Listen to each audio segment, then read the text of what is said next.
চলে যাব এখান থেকে, কেউ থাকবে না। যিনি থাকার উনিই যখন থাকেন নাই, কারো কাছে মালাকুল মউত অনুমতি নিয়ে আসে নাই, আসবে না।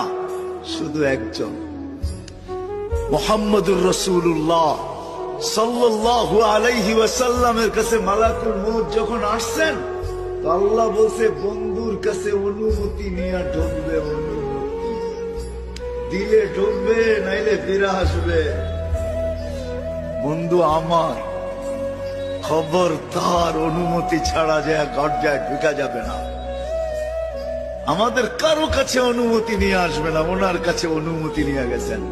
তারপরও বলছে শোনো, ঢুকার অনুমতি দিলেই কিন্তু হাত রেখা দিবা না, আবার অনুমতি নিবা, রাখবা কি রাখবা না। বন্ধু যদি হ্যাঁ বলে তো রাখো, যদি না বলে তো চলে আইসো। না বন্ধু আমার, কার বন্ধু? হ্যাঁ, কার বন্ধু?